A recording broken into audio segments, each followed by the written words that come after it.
Olá, tudo na paz contigo? Espero que você esteja bem, tranquilo, tranquila. E hoje a gente vai trazer aqui um assunto que é um daqueles temas que, sabe, parece que estão no inconsciente coletivo há muito tempo. No fundo, todo mundo sabe do que a gente está falando aqui, sabe do que a gente vai falar, ou pelo menos a gente espera. Mas parece que raramente a gente vê isso sendo verbalizado, sendo trazido à discussão.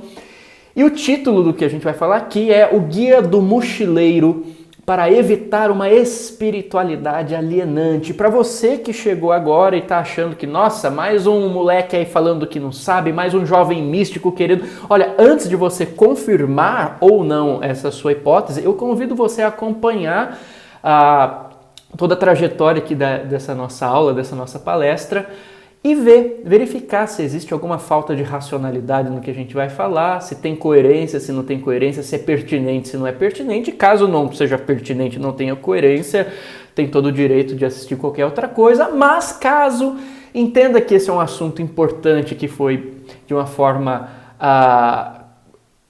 colocado com um pouco de razão, eu convido você a acompanhar nosso canal, se inscrever aqui, deixar o seu joinha. Então, para quem não me conhece, eu me chamo Yuri Levi, eu sou pedagogo, pós-graduado na área do yoga, tenho alguns livros publicados sobre autoconhecimento, espiritualidade e meditação.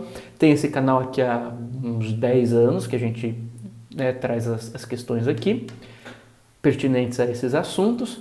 Então, gente, vamos lá. A gente está vivendo um tempo em que, se você não reparou, eu acho difícil, mas a gente vê muitos absurdos sendo trazidos no âmbito social geral da nossa condição humana. E a gente vê, inclusive, muitos absurdos sendo justificados com posturas religiosas ou pseudo-religiosas, ou ainda negligências, né? Como se espiritualidade fosse algo para nos deixar alheios às nossas responsabilidades humanas e apenas vinculados a uma idealização metafísica de alguma linha religiosa, espiritual, dogmática, sei lá o que eu sigo. Mas será que é isso? Então vamos lá. Guia do mochileiro para evitar uma espiritualidade alienante ou irresponsável, poderíamos dizer.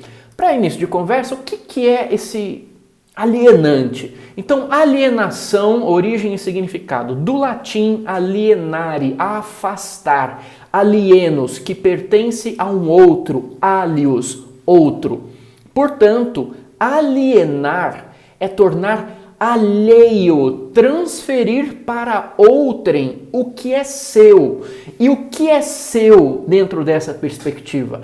É a sua responsabilidade, é a sua civilidade, é a sua participação, é o seu se importar com assuntos atinentes ao bem comum da coletividade, inclusive da sua própria vida, que inclui a vida material, no caso, e todas as dimensões que a gente não nega, que orbitam também em conjunto com a questão física. Então, a alienação é você não estar de posse daquilo que é seu direito e muitas vezes o seu dever.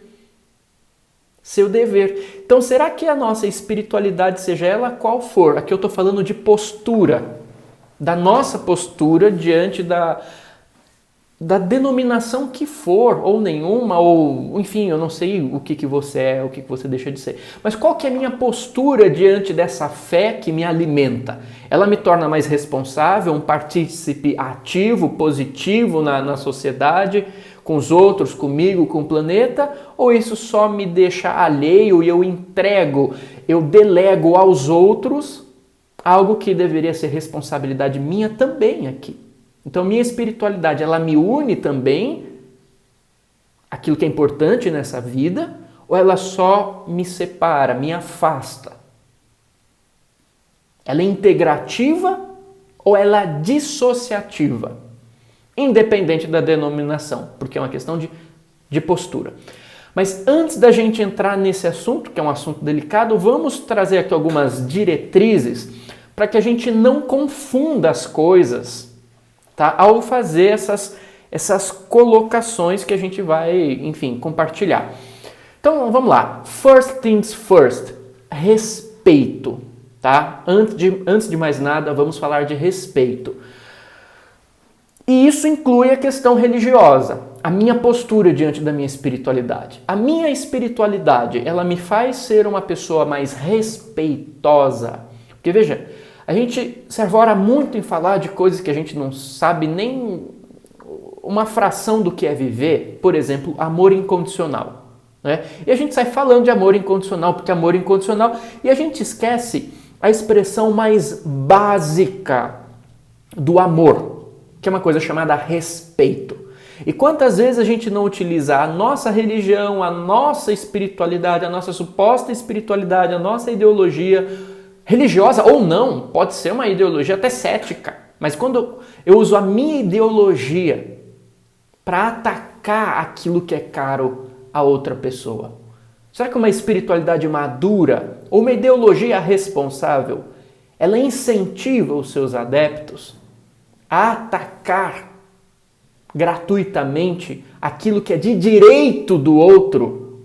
Então vamos falar aqui, ó, respeito, intolerância religiosa.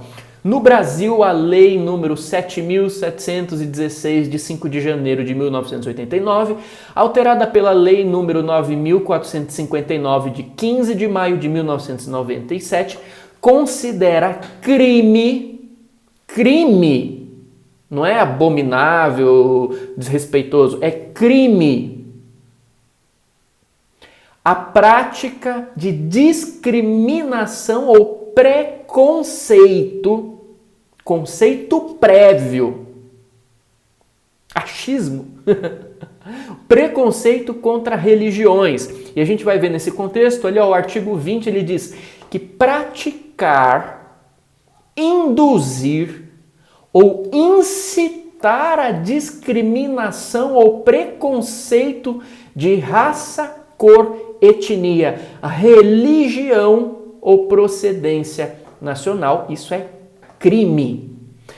Esse praticar, esse induzir, esse incitar vai desde, sabe, campanhas macro, gente que entra no sagrado dos outros, no templo, no centro, no terreiro e destrói e queima, que é o que a gente está acostumado. Infelizmente, a gente está acostumado com esse tipo de coisa, que não era para a gente estar acostumado. Mas isso não começa ali. Se a gente não entender que isso começa, às vezes, no comentáriozinho, sabe, aparentemente despretensioso que eu faço para alfinetar, para criticar, para deslegitimar a fé ou a ideologia do outro. Falando que você acredita nisso porque você tem as pessoas têm necessidade de acreditar em coisa idiota, porque as pessoas elas negam a razão, porque elas acreditam em qualquer coisa. Filho, calma aí. Então, peraí, todo mundo é ingênuo, tá? Todo mundo é ingênuo, só o Senhor é dono da sabedoria absoluta. Ninguém tem seus motivos, ninguém tem seu contexto, né? O seu julgamento precipitado acerca daquilo que é relevante para a noção de sagrado do outro é justificativa para você sair atacando, ofendendo essas pessoas. Pois é, diante da lei, isso não é um direito seu. Isso é crime. É crime. Então, a nossa espiritualidade, a nossa ideologia, a nossa filosofia, seja lá o que for, ela nos incentiva a cometer um crime desse. Ela nos incentiva a ter mais preconceito, mais intolerância religiosa, a atacar a fé dos outros, ou a nossa espiritualidade, seja ela qual for, ela incentiva um senso de respeito, de inclusão, de fraternidade, de validação do outro. Você pode acreditar ou não, você pode até não concordar. Não tem problema nenhum. Mas aí, disso para você desrespeitar, disso para você atacar da forma que for, com comentário, escrevendo um livro, pondo fogo, desmerecendo as pessoas para quem aquilo faz sentido, isso é crime, tá? Isso é crime. E eu falo isso por quê? Porque a gente tem uma noção no imaginário religioso, espiritual, de que diante dessas coisas, não, gente, é só a gente ter paciência, é assim mesmo, as pessoas são assim. Não é assim mesmo, não é para ser assim mesmo. Paciência é uma virtude, mas você ser paciente com algo que é crime é conivência. Então essas coisas precisam estar muito bem esclarecidas se a gente busca ter uma sociedade mais saudável, mais madura, onde o respeito prepondera. Então é importante que você saiba que a nossa legislação dá amparo para que a sua fé, para que a sua religiosidade se manifeste sem, vou falar português claro, sem ninguém encher o saco. Não pela sua fé. Não pela sua fé, ainda mais se você está fazendo a sua parte, você está sendo responsável, coerente, tudo certo. Tudo certo. O que você faz no seu templo é assunto seu. Claro, desde que você não seja desrespeitoso lá dentro também, ou enfim, né? Mas é importante a gente saber disso e a gente fazer essa pergunta. A minha noção de espiritualidade, ela me aproxima do respeito ou da intolerância, do fanatismo, do fundamentalismo? Só a minha verdade é verdade. Porque, gente, olha, não são os outros que são ingênuos, é você que é arrogante. E a arrogância é um dos graus maiores da verdadeira ingenuidade, que é você admitir, declarar sem a menor vergonha na cara de que só você tá certo, que todo mundo, independente da estrutura de contexto, de razão, de seja lá o que for, todo mundo é besta. Esse tipo de orgulho demonstra a verdadeira ingenuidade. Veja, tantas pessoas no mundo, tantas pessoas, e só a sua ideologia é certa. Meu Deus, que privilegiado que você é. Olha, não, vamos bater palma. Porque se só você é certo, só você pensa, só você é dono da verdade no sentido ideológico da coisa, do que é, do que não é, meu Deus do céu, que importante, né? Gente, é justamente para isso que a nossa sociedade ela é baseada, ou tem que ser baseada, numa coisa chamada respeito. Respeito. Tá? E aí, a gente vai falar aqui mais pra frente de uma outra coisa aqui, que é a diferença entre ideias e valores, mas a gente já chega lá.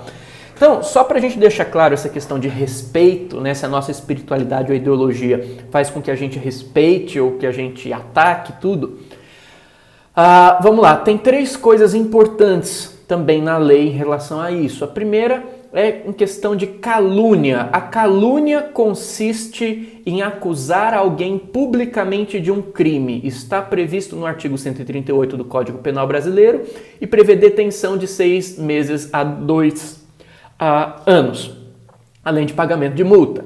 Você tem difamação. A difamação está prevista no artigo 139 do Código Penal e é o ato de desonrar alguém, diretamente desonrar alguém, disseminando informações inverídicas. A pena é de 3 meses a 1 ano de prisão e multa.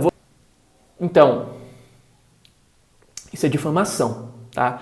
Você está desonrando alguém. Isso é crime. E você tem a injúria, né? A injúria é quando uma das partes diz algo desonroso e prejudicial diretamente para outra parte, como, por exemplo, chamar de ladrão, né? Está previsto no artigo 140 do Código Penal e sua pena é de detenção de 1 a 6 meses mais multa. Vou te dar um exemplo simples. Tá lá uma pessoa que posta foto de Jesus, de São Patrício, de São Tomé, não sei. E você chega lá nos comentários, geralmente atrás de um perfil que não tem seu nome, não tem sua foto, não tem como saber quem você é, até para que você possa responder judicialmente, caso necessário, porque no fundo você sabe o que você está fazendo.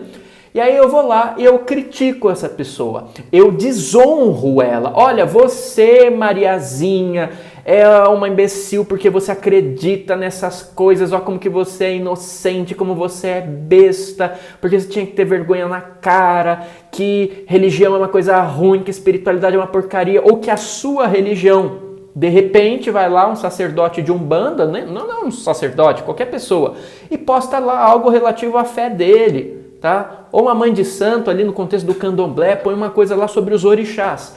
E chega alguém com base em outra estrutura de ideologia e começa a atacar. Ah, porque vocês não sabem o que vocês estão fazendo, porque isso é ruim, porque isso não sei o que tem, porque é mentira, porque não sei o que tem, barará, barará, barará, barará, barará. Claro que um advogado poderia explicitar muito mais as nuances das diferenças disso tudo para vocês do que eu. Mas o que eu quero dizer aqui para vocês, por exemplo, na questão da injúria, quantos médiums, espíritas, umbandistas, sei lá da onde, já não foram chamados de mentirosos, de endemoniados, de charlatão, né? Ah, porque você é charlatão. Você nem me conhece. Só porque na sua concepção de mundo você não admite que seja possível o plano espiritual se comunicar com o plano material, isso te dá o direito de me chamar de mentiroso? Isso dá o direito de você atacar a base daquilo que é mais sagrado em mim? Claro que existem os outros extremos, que é o extremo do charlatanismo, e isso existe. Existe. Mas assim, para você admitir, chegar na conclusão de que uma pessoa é charlatã, isso, primeiro, é uma acusação muito grave e precisa ter provas. Tá? A gente vai falar mais para frente, mas assim, prova é diferente de achismo, de opinião, de teoria, de evidência de internet, tá? Que a gente está falando de uma coisa séria. Então, se você chega para desmerecer as pessoas, você, em nome diante da religião delas, isso é crime aqui no Brasil, tá bom? Então, eu vou dizer isso, por quê? Para que essa conversa toda não crie uma confusão de que a gente deva desmerecer a expressão de fé ou de espiritualidade das outras pessoas, que não é o caso. Nada obstante, a gente pode sim falar de uma coisa que a gente tem que falar, o que a gente vai falar aqui, que é a diferença entre valores e ideias, questionar e atacar. Ou seja, existe uma distinção, que ela precisa ficar claro, entre o ataque e o questionamento. O questionamento é saudável, humanamente, socialmente, mas veja, uma coisa é eu chegar para alguém de outra religião e convenhamos, né? Também quem pediu a nossa opinião ali num espaço que a gente às vezes nem conhece a pessoa, nem sabe o que está acontecendo, eu vou lá pôr lenha na fogueira, assim, enfim, tá? Mas isso também não me tira o direito de questionar posturas. Questionar posturas com base não em semelhanças de ideias, mas em valores, né? Por exemplo, sei lá, tem uma religião que tem uma prática, eu tô inventando aqui, tá? Tô inventando. Tem uma religião que tem uma prática que eles incentivam as pessoas a se machucarem em nome da fé. Eu não concordo, eu respeito, é a fé de vocês, mas eu posso chegar e questionar, falar, olha, mas será que é isso mesmo? Respeitosamente, cordialmente, você acha que é saudável isso? Será que não tem uma outra forma de fazer? Será que isso não está prejudicando as pessoas? Isso é você questionar os valores também por trás daquilo. O que é diferente de atacar. Que bando de besta, que não... Não, peraí. Tá? Eu acho que assim, a gente está em 2022, o mínimo que a gente tem que ter em pleno século XXI é civilidade, é educação, é elegância, é cordialidade, é respeito. Porque até naquilo que a gente vai entrar aqui nesse tema, a gente tem que fazer isso com respeito. Questionar posturas que podem ser nossas, inclusive. Isso é até uma forma da gente se autoavaliar diante dessas coisas todas e ver se a gente está sendo coerente. Uma coisa é eu questionar certas posturas, é eu ter discernimento, tá? Outra coisa é você sair xingando. Aí se você saiu xingando, já não tem discernimento nenhum, você já perdeu a causa, tá? Mas vamos falar um pouco mais pra frente disso e isso vai ficar mais claro daqui a pouco. Então vamos assim, definir espiritualidade. O que é espiritualidade? É ter uma religião, é ser batizado, é ser isso, é aquilo. Eu vou fazer o seguinte, eu vou trazer uma definição. Quando eu estava fazendo minha graduação na Unicamp, eu trabalhei academicamente com o assunto da espiritualidade, do ponto de vista ali científico, social, da educação. E eu peguei um apanhado dos autores, das definições que eu utilizava naquela época para fazer os trabalhos, e eu fiz um resumo aqui para vocês, para a gente entender o que define espiritualidade, não que isso encerre tudo o que pode ser considerado espiritualidade, mas para nos dar um norte, tá? Para a gente não ficar muito perdido e não se encontrar nessa conversa. Espiritualidade, olha lá. Busca por um sentido de transcendência, exemplo, transcendência do ego, da ignorância, né, da normalidade, do pueril, enfim, que gere, aqui é importante, que gere conexão, valores, exemplo, humildade, compaixão, justiça, etc., e senso de realização existencial, comunhão ou unidade. Não depende de instituições religiosas e seu sentido de transcendência também pode ser alcançado por fatores não estereotipados ou não dogmáticos ou não religiosos, como, sim, a arte, a filosofia, a ciência. Tem gente que encontra esse mesmo senso interno de transcendência, da ignorância, da banalidade, através dessas outras coisas, a arte, a filosofia. Mas você vê na espiritualidade essa característica comum da transcendência do ordinário para uma dimensão mais realizadora, mais significativa da vida. Isso é subjetivo, é difícil da gente definir. Mas veja, que gere conexão e valores. Se está gerando dissociação e antivalores, tem alguma coisa errada. Então veja lá, ó. Não há espiritualidade sem responsabilidade social. E por que isso é uma afirmação, né? Então vamos ver. Ó, porque fingir que nada está acontecendo apenas para preservar a sua purpurina interior e fugir do seu papel de civilidade, o seu papel de responsabilidade social, não é ser da luz. Nós estamos falando de uma espiritualidade que aliena, ou seja, de uma espiritualidade que te tira do lugar que é seu por direito. E responsabilidade social, humana, é nosso direito, é nosso dever a partir do momento que a gente nasce nesse mundo. Porque ninguém é tão importante ou especial que deva considerar a sua vida apenas na referência do seu próprio umbigo e esquecer do meio onde vive e das pessoas com as quais compartilha essa mesma vida. Então, quando a gente fala em alienação, em deixar aquilo que é seu, em estar alheio àquilo que é tua responsabilidade, se a gente olha para a sociedade, nós como indivíduos dentro dessa sociedade, se essa espiritualidade está fazendo a gente perder essa noção de integração, ela está alienando. Que é aquela espiritualidade que não se importa com o que está acontecendo. Eu vou te dar um exemplo simples. Vou pegar a minha casa. Imagina que minha casa é a sociedade, entre aspas. Eu tô aqui, ó. Ai, porque eu medito, porque eu tô rezando, porque eu sou da luz, porque eu sou muito espiritual. E daqui a pouco invade um cachorro ali a cozinha e começa a morder minha esposa. Meus filhos, sei lá. E eles começam a pedir socorro. E eu tô ouvindo o socorro deles. Ai, mas eu vou ficar aqui porque eu vou vibrar na luz, porque se eu me importar com o grito deles, eu vou estar abaixando a minha vibração, eu vou estar prestando atenção naquilo, eu vou estar alimentando aquilo com a minha energia. Então eu vou ficar aqui, eu só vou focar no positivo porque tá tudo certo, entendeu? Só tá acontecendo o que tem que acontecer. E o povo morrendo ali do lado, eu aqui ouvindo, podendo fazer alguma coisa, mas ai não, eu vou ficar aqui, ó, meditando, que coisa linda. Não fica muito mais fácil de você perceber o absurdo que é isso? Então, o que é esse vibrar alto que o povo fala tanto? Será que é vestir um estereótipo de um ser de luz? Ou será que não é muito mais vibrar alto, entre todas as aspas, né? Quando a gente se importa de verdade com as pessoas, com as coisas, com os valores.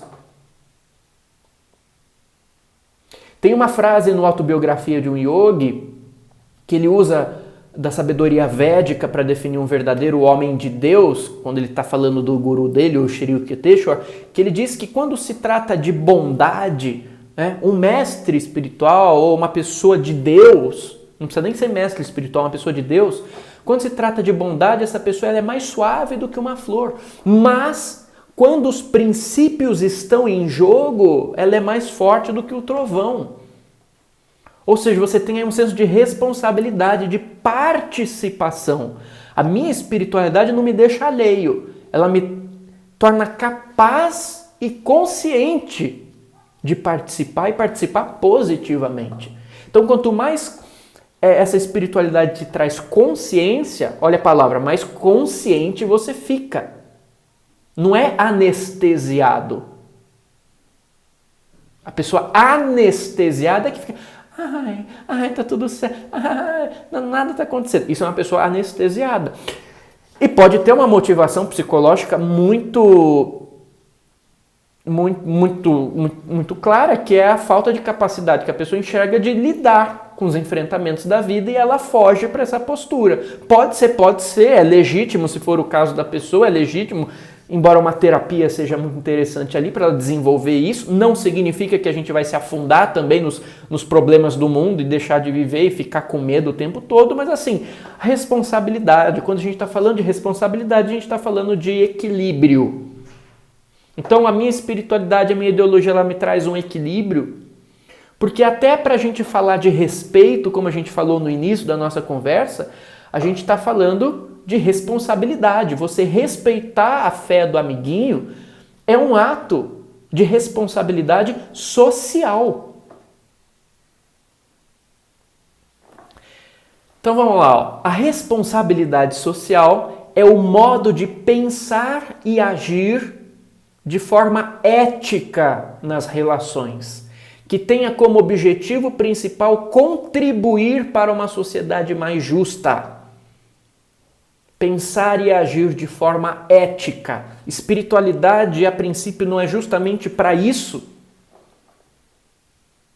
Agora, se isso está nos alienando, nos afastando do campo onde o nosso pensar e agir eticamente está sendo convidado a participar, isso está nos afastando, nos anestesiando e fazendo a gente se achar melhores por isso, não tem alguma coisa muito errada? O professor Hermógenes já dizia uma coisa que é fabulosa, ele dizia assim, ele falava ali no caso do contexto do yoga, né, que ele trazia, ele falava assim, não pratique yoga para ser melhor que os outros. Pratique yoga para ser melhor para os outros. E eu acho que isso resume tudo.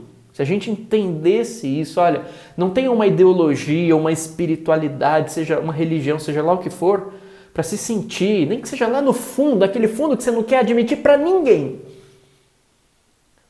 Não adentre nessas veredas para se sentir, para querer ser melhor que os outros, mas para ser melhor para os outros. No momento em que eu subo no pedestal e uso a minha religião, a minha ideologia, por exemplo, para condenar a religião de outra pessoa, que leitura você deve fazer, você que é uma pessoa inteligente? Eu estou usando minha religião para ser melhor para os outros ou para me achar melhor que os outros?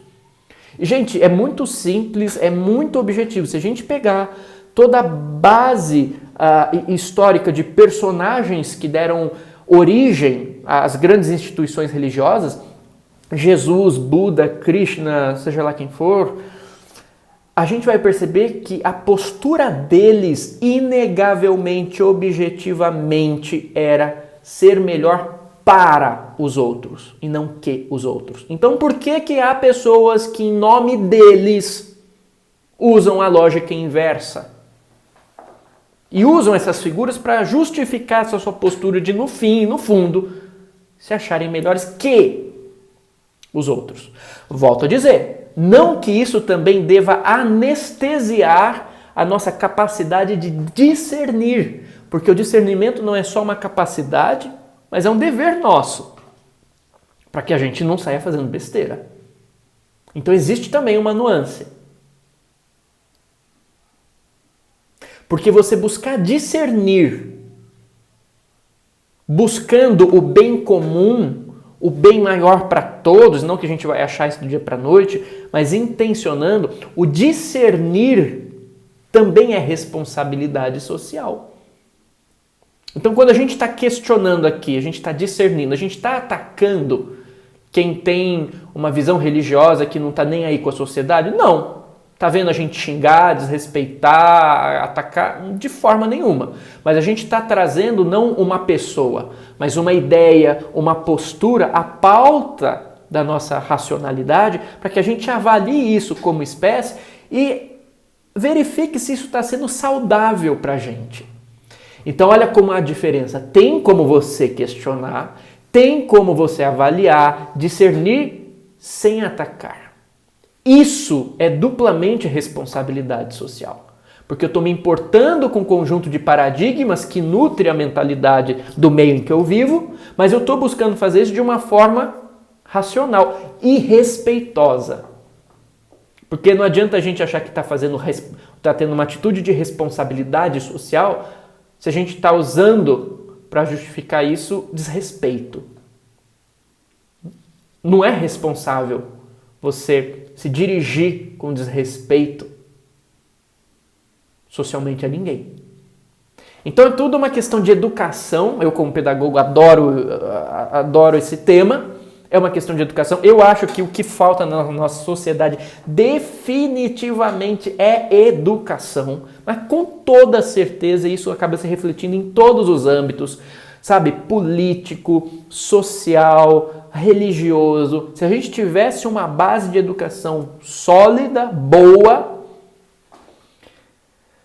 a gente não veria tanto absurdo. Então é dever nosso fazer isso com inteligência, com elegância, com cordialidade, mas sem também aceitar qualquer cabresto. Então, responsabilidade social tem a ver com ética. Não é isso que uma espiritualidade deveria proporcionar para a gente? O se importar com os outros, se importar com o choro, com o sofrimento dos outros, é vibrar baixo ou é ser minimamente ético? Quais são suas definições de vibrar alto? Quem que mediu isso? Com que aparelho? O que é? É pra gente supostamente vibrar alto? Mas você já não ouviu falar que a melhor forma de você fazer isso é amar, é amando? Quando a gente se importa, a gente não está amando. Quando uma mãe está se importando com o sofrimento do filho, isso não é amor? E não é um amor visceral? Você tem a cara de pau de chegar para uma mãe dessa e falar que ela está vibrando baixo, coitadinha? Ela está alcançando um amor que você nem sonha em atingir. Só que nem sempre esse amor ele vem manifestado de formas purpurinescas. E, namastê, vou fingir que não. Então a gente tem que avaliar, questionar essas posturas nossas. Então, tem uma frase aqui, Ronaldo Lemos: tudo indica que o Brasil está ameaçado por uma nova variante de seres humanos resistentes a fatos, ciência e ao princípio básico da solidariedade. Gente, eu acho essa frase muito mais espiritual do que qualquer texto de transcendental. Porque é o básico, gente. Se a gente não sabe fazer o básico, como que a gente quer fazer o sobrenatural? Não é incoerente? E aí tem uma frase do meu pai, Clayton Levi: antes de querermos ser anjos de luz, precisamos aprender a ser humanos, apenas bons seres humanos. Ele falava isso e ainda fala. Olha, nesses meios tem tanta gente querendo ser espírito de luz, anjo de luz, missionário, mestre, sem querer passar para o estágio de antes aprender a ser humano, ser um bom ser humano. Então acha que vai dar animosidade à angelitude, falei certa a palavra, enfim. Sim, num pulo só, num peido só. Né? E a gente esquece que se cada um de nós fôssemos ou buscássemos ser seres humanos mais responsáveis e mais justos, pronto, o mundo não ia nem precisar de grandes seres de luz. a gente já ia ter um estilo de vida muito mais harmonioso, consciente e respeitoso. Então, por que a gente fala isso? Porque quando a gente diz sobre responsabilidade social, e a gente vê muitas vezes pessoas utilizando discursos espirituais e metafísicos para se afastar dessa responsabilidade ou de justificar o seu não se importar com o meio, volto a dizer, não que você tenha também que se afundar em todos os problemas e ficar sem respirar, não, mas se importar minimamente como cidadão. Quando a gente está falando disso, a gente não está falando de crença. A gente está falando, na verdade, de um tipo de inteligência. Quando a gente vai estudar o cérebro humano, a gente vai entender que existem tipos de inteligência. Você tem a inteligência espacial, né, ver o mundo em 3D, a inteligência naturalista, entender os seres vivos e a natureza, ou seja, uma pessoa que tem lá aquela espiritualidade que ela entra no templo e ela adora o Criador, mas ela sai do templo e começa a destruir a criação, o meio ambiente e tudo. Não apenas ela está sendo incoerente, hipócrita, como ela também está demonstrando que ela não tem desenvolvida dentro dela esse aspecto da inteligência, que é a inteligência naturalista. E isso, com certeza, diante de um contexto onde a educação é incentivada, dá para você desenvolver, tá? Você tem inteligência musical, você tem a inteligência lógico-matemática, a inteligência existencial, que a gente vê, né? Questionar o porquê vivemos e porquê morremos, mas não que isso deva eliminar os outros tipos de inteligência. Inteligência interpessoal, entender os sentimentos e motivações das pessoas, aqui já entra com a responsabilidade social, né? Você é empático ao que o outro está sentindo e está vivendo. Então é um tipo de inteligência. Não é que você é muito elevado e não se sintoniza com essas coisas. É que às vezes está faltando um aspecto de inteligência ali que é a ser desenvolvido. E entender isso, se conscientizar, não deve ser motivo para a gente ativar a nossa arrogância e falar: não, isso é bobeira, eu vou continuar do jeito que eu tô.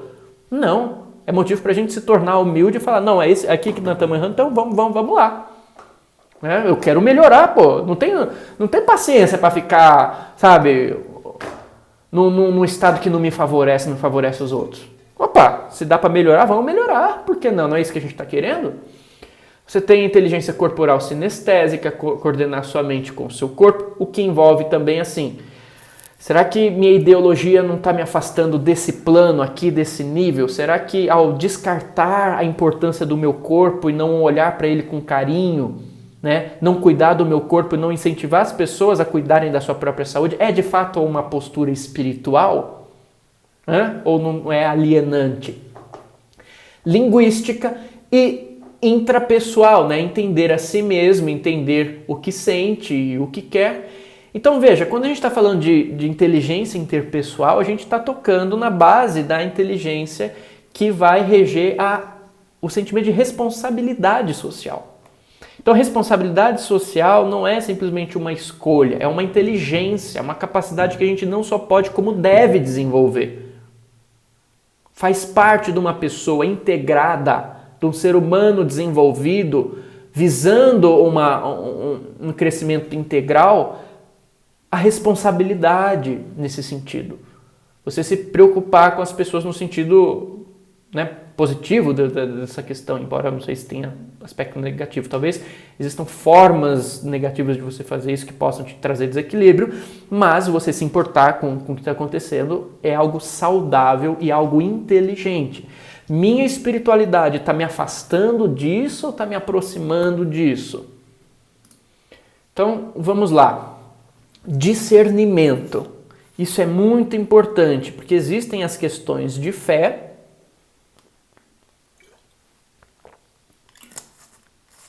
de fórum íntimo, pessoal, transpessoal, né?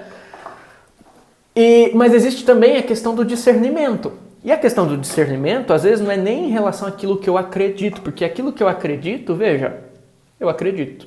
E eu te digo uma coisa, gente.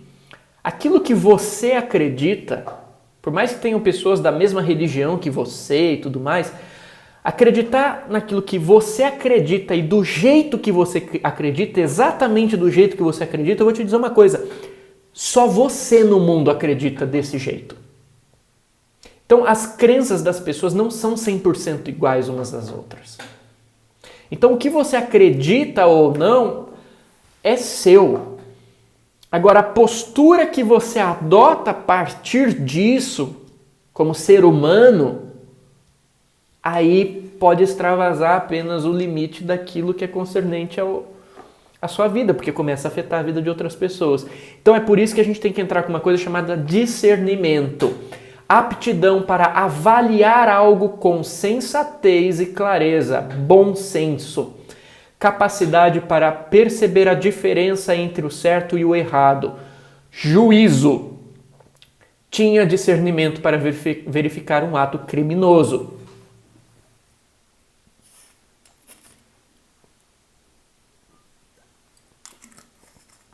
O discernimento também é uma capacidade da nossa inteligência.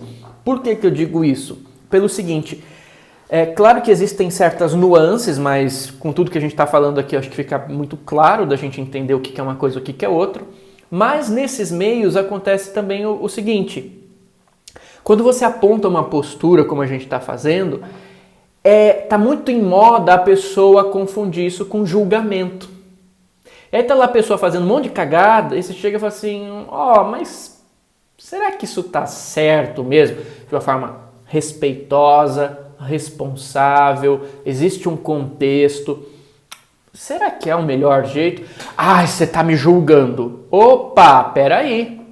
Então, nesse caso, veja lá, julgamento é uma péssima palavra quando mal utilizada.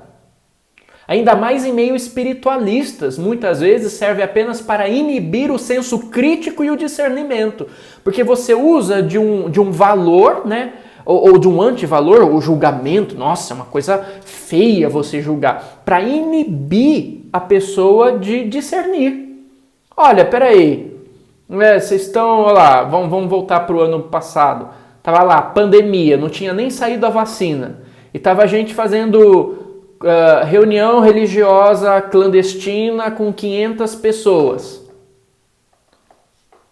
Isso é discernir, cara. Será que isso aí não está errado no contexto que a gente está vivendo? Pera lá. Não tem nada contra a sua religião nem nada, mas será que essa postura está certa?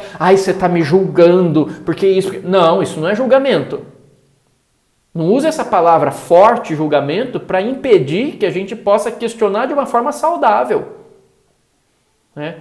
Então tem um exemplo, né? A pessoa começa a fazer alguma coisa completamente sem noção, você avisa ela educadamente e ela retruca.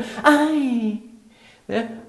Era para você estar amando as pessoas e não julgando. Deixa eu apoiar a violência, a guerra, o genocídio, o negacionismo aqui em paz, porque eu sou da luz e a luz está além da dualidade. Julgar é do ego. E aí a pessoa começa a utilizar racionalizações no sentido freudiano para justificar coisas injustificáveis.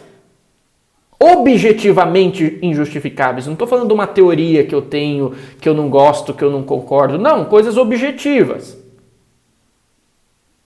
Né, tem até o mestre Yoda aqui do lado, né? Chega lá, estou procurando um grande guerreiro. Um grande guerreiro, responde o mestre Yoda. Guerras não fazem grande ninguém. Isso é objetivo.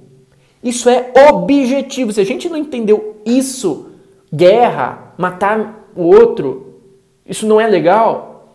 E, gente, quantos movimentos espirituais ou pseudos espirituais não tem por aí, surgindo com essa tonalidade belicosa de guerra, o exército disso, o sargento daquilo, vamos atacar outra religião, vamos...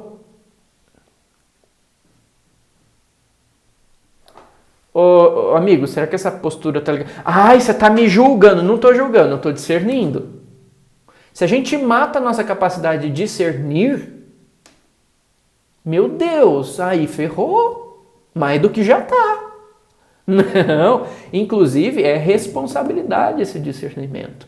Lógico, sendo feito de uma forma madura, no contexto, de fato, com uma razão. Então a gente volta para Jesus. Essa questão volta a gente para Jesus. Jesus era um revolucionário. Isso é histórico. A presença de Jesus foi percebida historicamente naquele momento como a manifestação de uma pessoa revolucionária naquele contexto. Né? E aí tem o questionamento. Se ele estivesse encarnado hoje aqui na Terra, você acha que ele ia ficar fazendo live, mandando coraçãozinho, abracinho, perdoando, sorrindo para tudo assim, o tempo todo? Ou não estaria por aí questionando a coisa toda, a porra toda, e dando o exemplo do oposto, como sempre fez? Mas com dignidade, com integridade. Jesus não era um hater. Jesus não era um hater. Não era um perseguidor. Pelo contrário. Mas ele tinha coerência, ele tinha discernimento, ele sabia o que ele estava fazendo, mesmo que o povo pudesse não acreditar ou entender. Afinal, já era difícil de acreditar que alguém poderia multiplicar os pães e curar os cegos. Mas, enfim, né? Olha só, um outro jargão que a gente tem nesse meio é o seguinte: aconteceu porque tinha que acontecer. Qualquer coisa, vai lá.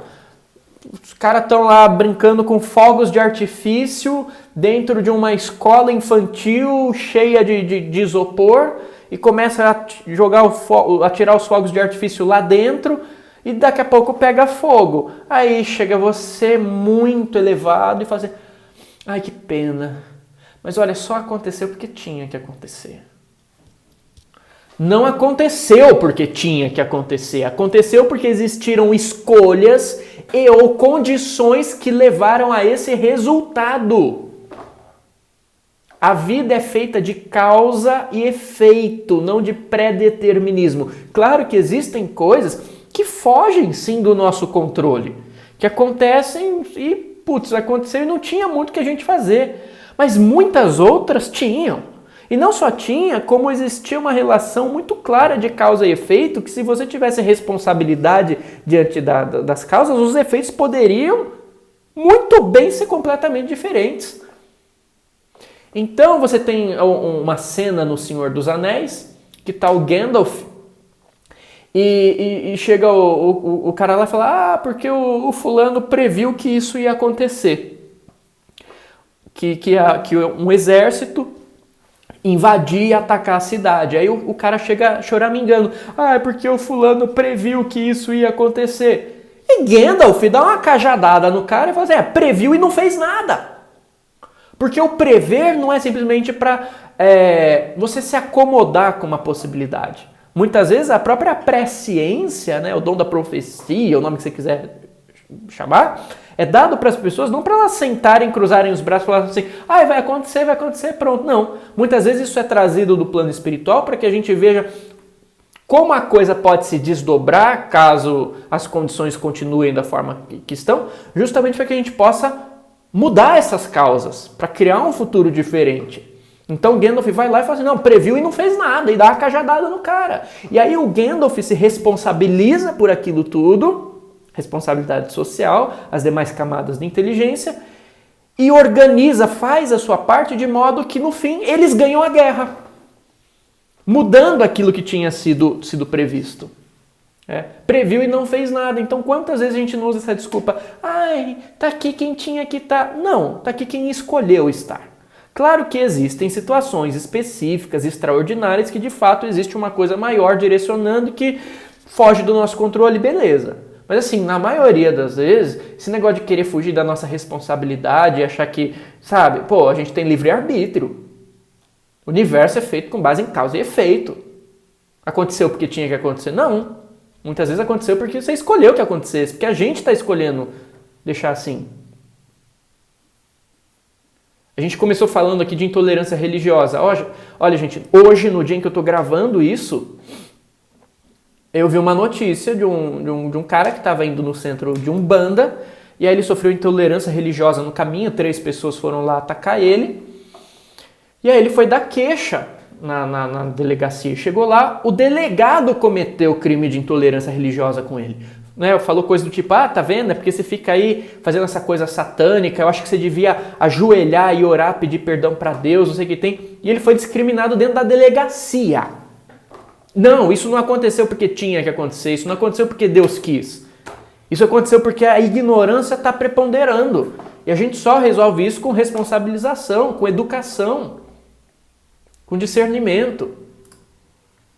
Outra coisa, né? Olha lá, opinião de espírito, se é que é mesmo, é opinião particular. Muita gente nesses meios utilizam opinião de espírito, porque o espírito falou, porque está na psicografia, porque como se fosse verdade absoluta. Mas no estudo da mediunidade, por exemplo, é básico a gente saber que a opinião de um espírito é opinião particular. Espírito somos todos nós. O espírito desencarnado é só mais um de você sem o corpo físico. Da mesma forma que você tem uma opinião particular sobre alguma coisa, que não necessariamente é uma verdade absoluta, o espírito desencarnado também tem, ainda que seja muito bem intencionado, ainda que seja bonzinho.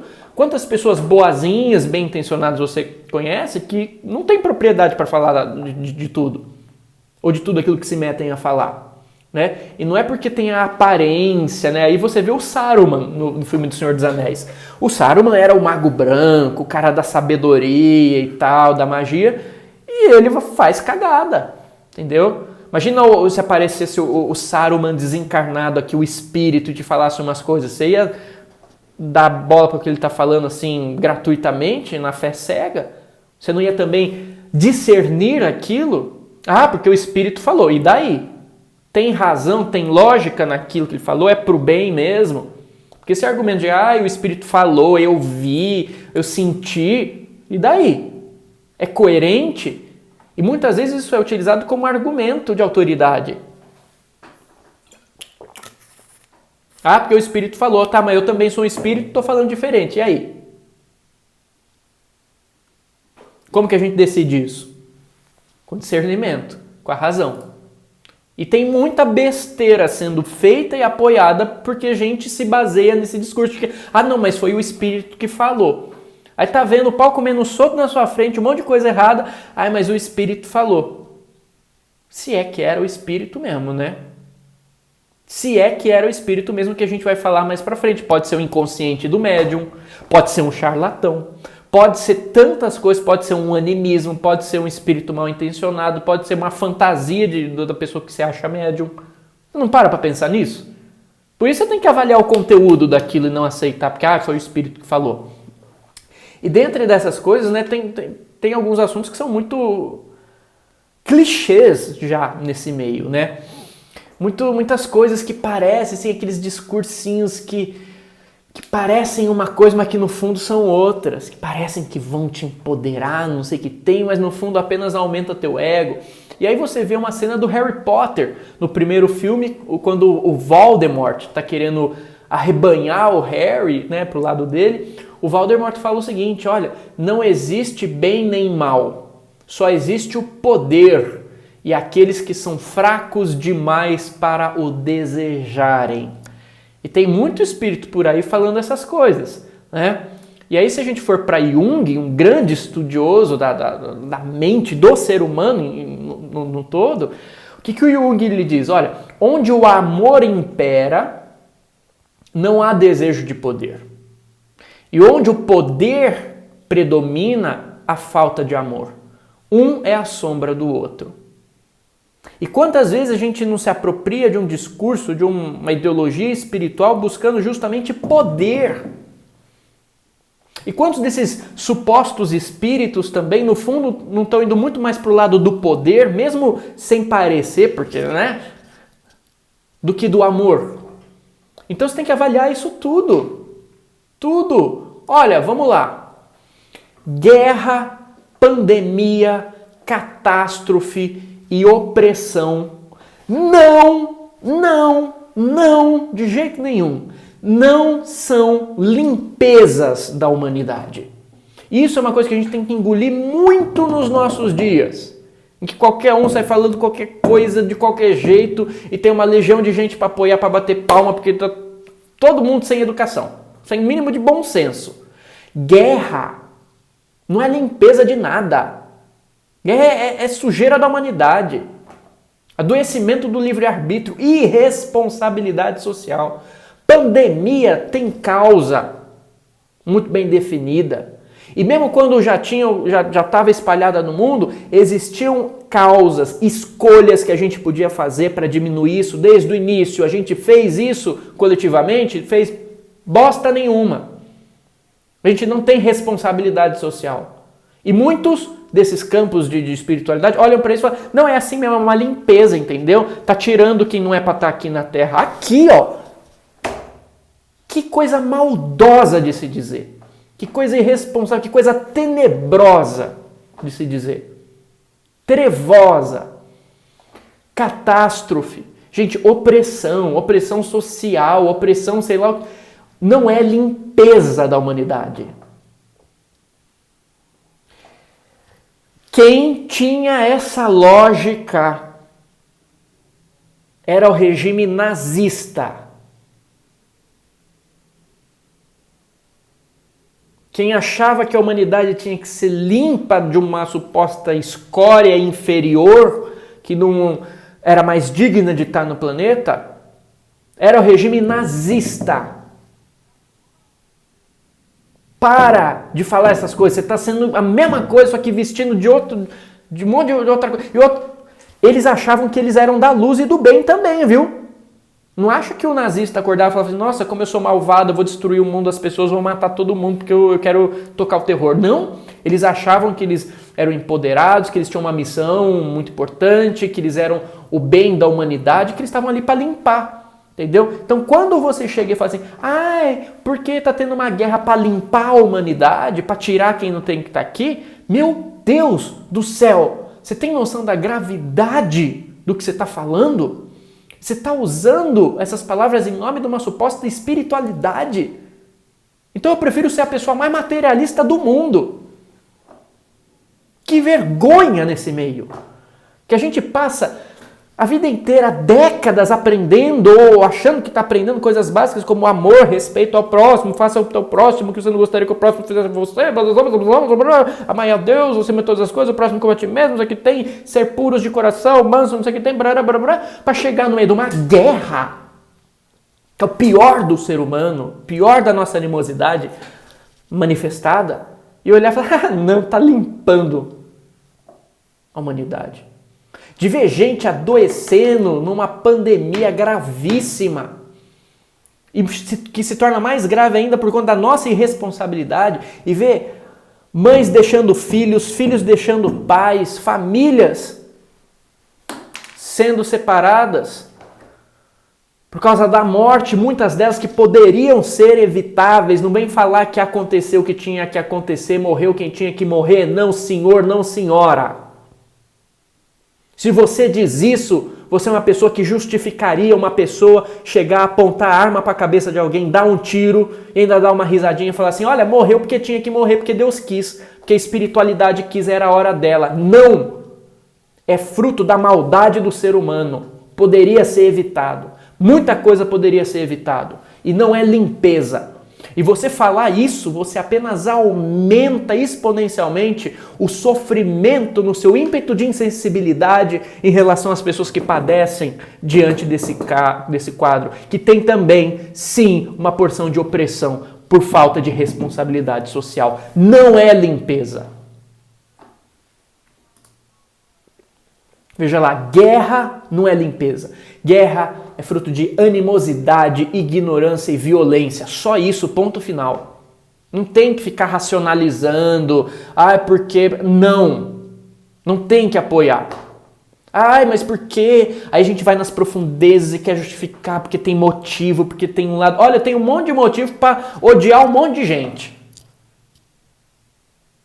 Tem um monte de motivo para odiar um monte de gente. Tinha uns velhos aqui embaixo, de casa, que no auge da pandemia, tinha lá um comunicado na comunidade, olha, anda com máscara, não sei o que tem, não sei o que tem. Tinha uns velhos arrogantes que andavam assim de nariz empinado, sem máscara, chegava perto de todo mundo, dava umas tossidas.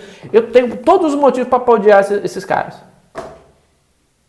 Agora, no dia que eu chegar e der um tiro nele, eu perdi a razão. Não tem razão na violência. Claro que uma coisa é a legítima defesa. Isso sim. Isso aí dá uma outra discussão, legítima defesa. Ninguém é obrigado a tomar paulada e ficar ali, ai, bate mais. Não. Mas agora, eu não vou chegar e vou dar um tiro em ninguém e falar que é porque eu tô limpando alguma coisa. Não. Mesmo quando a gente tá muito puto com as coisas. Ainda assim. Senão a gente não apenas se iguala, mas a gente mostra que na verdade a gente é muito pior. Educação. Pandemia. Pandemia não é limpeza de humanidade, coisa nenhuma. Pandemia está relacionada à falta de higiene, falta de respeito, porque o pessoal pegava a doença e ia fazer baladinha, e ainda faz. É falta de civilidade, de educação e falta de ciência, ou a negação da ciência. Porque até o início dessa coisa, a gente não sabe como é que foi, mas foi por irresponsabilidade humana também. Foi por escolha. Alguém fez a cagada lá que ferrou um monte de gente depois. Por isso que responsabilidade social é importantíssima. Não é limpeza de nada. Você não está se importando com o mundo. Não está sendo mais espiritual em achar que coisas absurdas são coisas messiânicas, porque não são. Catástrofe, falta de planejamento, negligência ou questões puramente naturais, né? Caiu lá o negócio em Capitólio. Eu não estou muito por dentro, eu estou dando um exemplo sem saber muito aqui, mas só para ilustrar, eu peço perdão se minha análise aqui esteja completamente fora da veracidade técnica da coisa, mas eu lembro que na época que caiu lá o negócio em Capitólio, surgiram ali alguns especialistas falando, olha, isso estava previsto, tinha aviso, era para isolar a área, não sei o que tem, barará, não fizeram nada, caiu, matou gente. Então assim, há casos que até mesmo em relação a catástrofes naturais, ainda assim há um pouco de negligência humana. Há outros casos que não, sei lá, você está lá, veio um tsunami, ninguém previu, não tinha aparelho, não tinha nada, e veio, então veio. Então veio, foi uma questão puramente natural, mas tem muitas outras que a gente acha que são puramente naturais, não sei o que tem, mas que a gente tem o que fazer sim.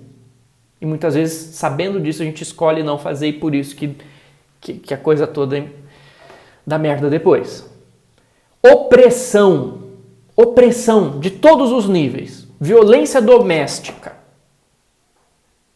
desigualdade social, não é limpeza. Falta de consciência social, isso sim. É violência, ignorância e egoísmo. Eu conheço pessoas que, por conta de ideologia religiosa, admitem casos de violência brutal dentro de casa, porque é assim mesmo, é a vontade de Deus, colocou essa pessoa aqui, vamos rezar por ele, uma hora ele vai mudar. E aí vai você tirar a criança ali de perto, fala, não, Deus vai dar um jeito. Deus está querendo que você dê um jeito.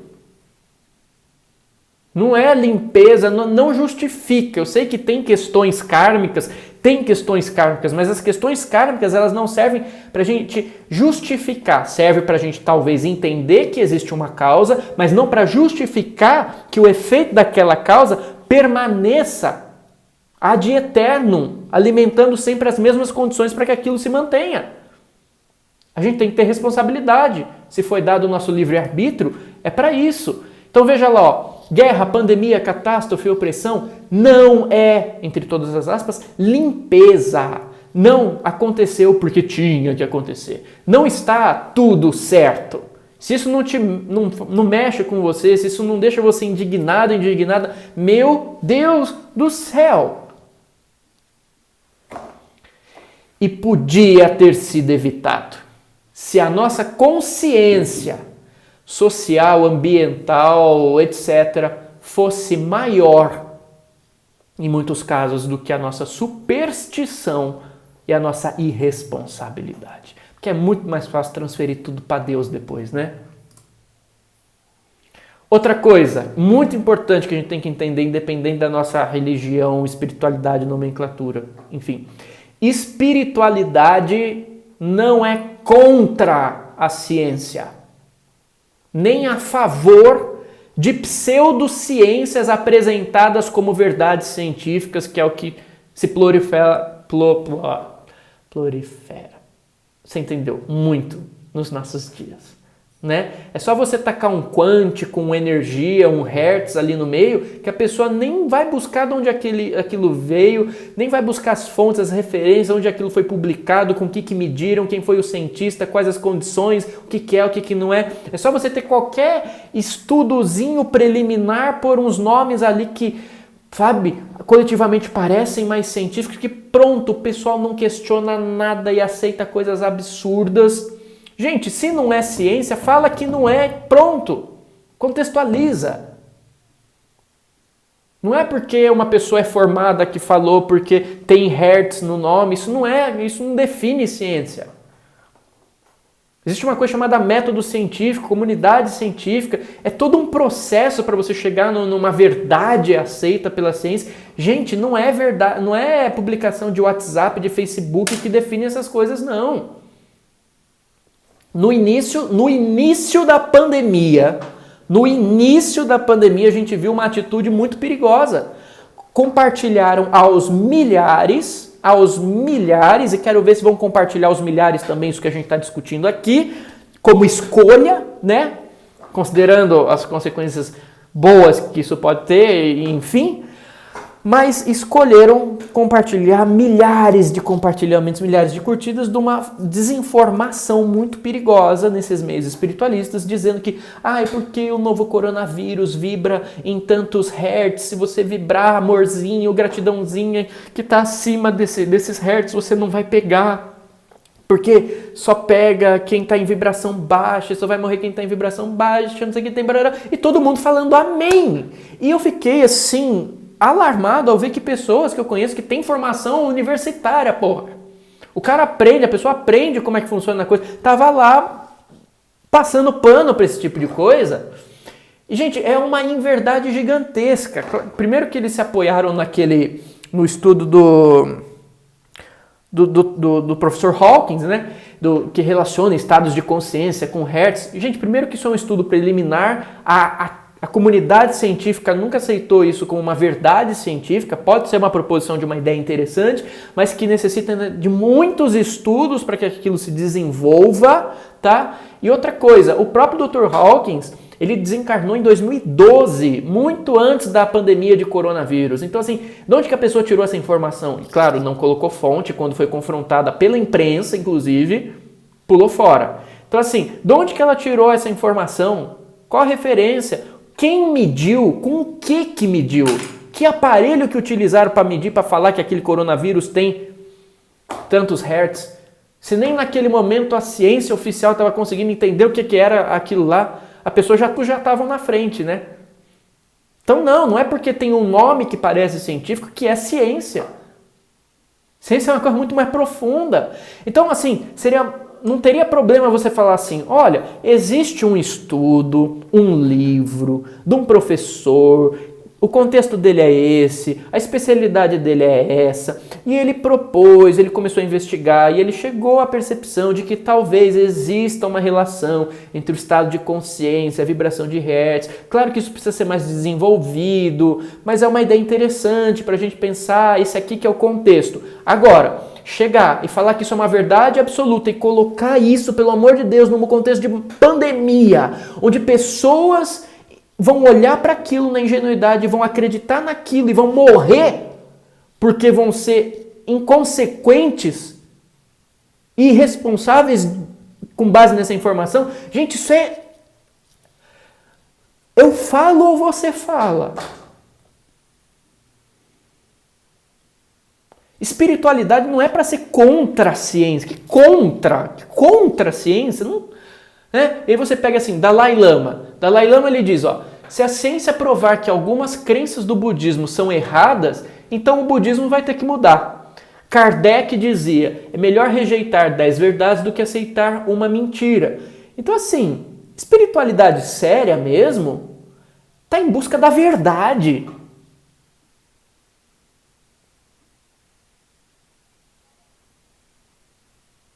Não de mordaças, de anestesias. É do interesse da pessoa espiritual que a ciência avance. É uma postura madura dela apoiar a ciência, o desenvolvimento secular aqui no mundo do conhecimento. Então, espiritualidade como postura para você ir contra o desenvolvimento da ciência, meu Deus! Sabe aquela coisa, vem cá, faz uma cirurgia espiritual aqui e deixa o tratamento com o médico. Absurdo! Uma pessoa responsável pode até lá, vou te dar o passe, vou fazer a cirurgia espiritual, mas continua com o médico. Isso aqui é um tratamento complementar. Sabe? Se não é ciência, fala, ó, isso é uma questão assim, assim, assado. Pode até falar, ó, a ciência que a gente tem hoje não dá conta disso, mas a gente tem estudos, mas assim, não dá como, sabe, não dá para ficar apresentando pseudociência atrás de pseudociência como última verdade científica para tudo, só porque tem um nome lá que, energia. Você sabe definir o que é energia? Afinal de contas? Então, assim, existe uma questão na educação mesmo, né? No pensamento científico, que não pode estar apartado desse desenvolvimento. O que aprendemos durante a pandemia? Muitas vezes, a religião / doutrina que prometeu dar recursos para libertar a pessoa foi a primeira a aprendê-la, criando dependência. Uma dependência que é tão forte, uma dependência emocional, enfim, que é tão forte que a pessoa não consegue deixar de lado a instituição, não a religião, a fé, a crença, nada. A instituição, nem em meio a uma pandemia. Eu estou falando não desse momento agora, que algumas coisas já estão voltando, mas olhando para o início da coisa toda. A gente via que nem naquele início, quando a coisa estava cabeluda, ninguém sabia o que era. Tinha gente que ao invés daquela fé ter dado recurso para a pessoa buscar ter um pouco de paz com ela mesma, onde quer que ela estivesse, não.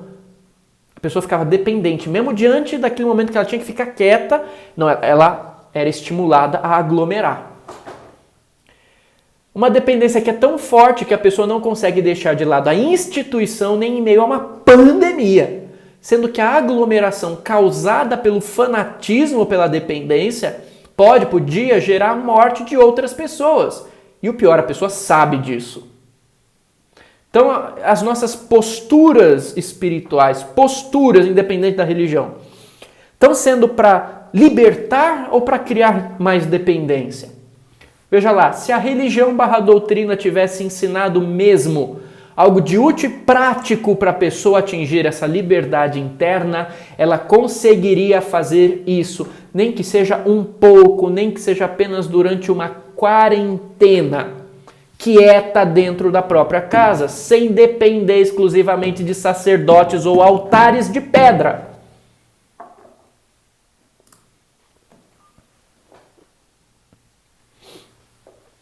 Religião é cultura. Sacerdócio é poder. Atenção! Não confundir a busca autêntica pelo sagrado com as viagens humanas que se ligam a essas coisas.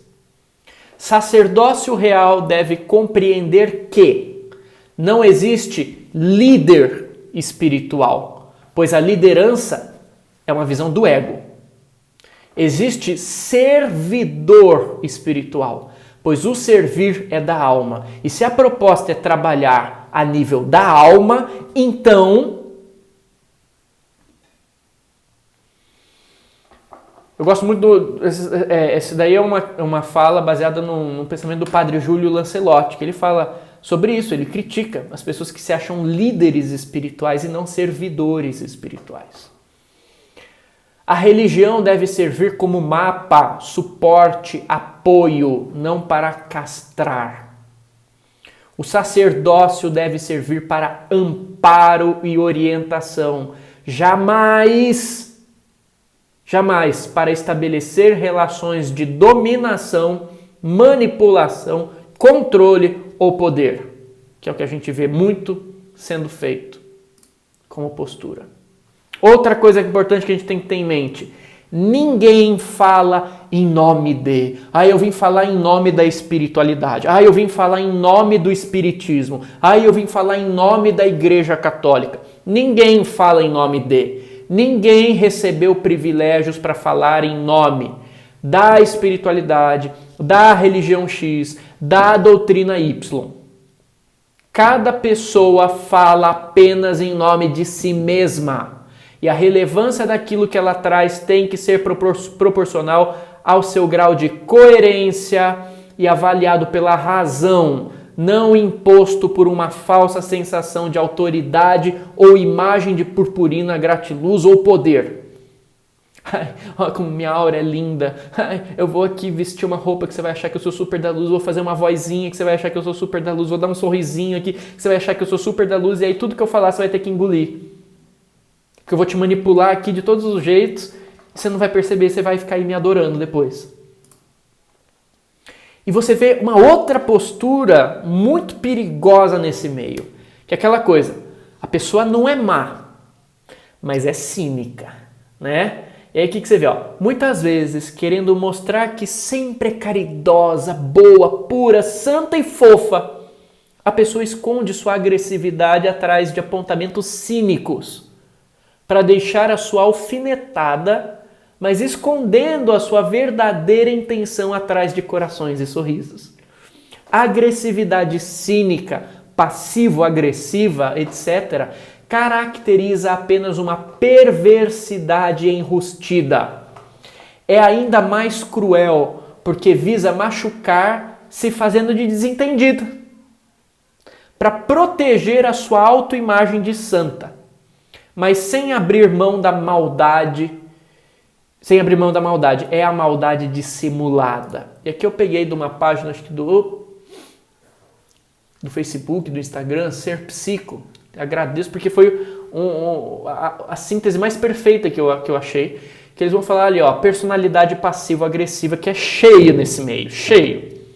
Olha lá, não sabem lidar com sentimentos negativos. Costumam ter uma postura submissa aos olhos dos outros. Tem uma agressividade disfarçada por ironias, indiretas, insinuações, dissimulação e sarcasmo. Costumam intimidar para conseguir o que querem. Às vezes fazem isso em nome de Deus, em nome do diabo, em nome do pecado, né? Usa da autoridade ali para intimidar. A convivência com o passivo-agressivo é muito difícil, pois o vitimismo faz parte das atitudes, deixando dúvida em relação aos comportamentos e sentimentos de culpa. Você acaba se sentindo culpado por algo que na verdade é ela que está sendo a opressora.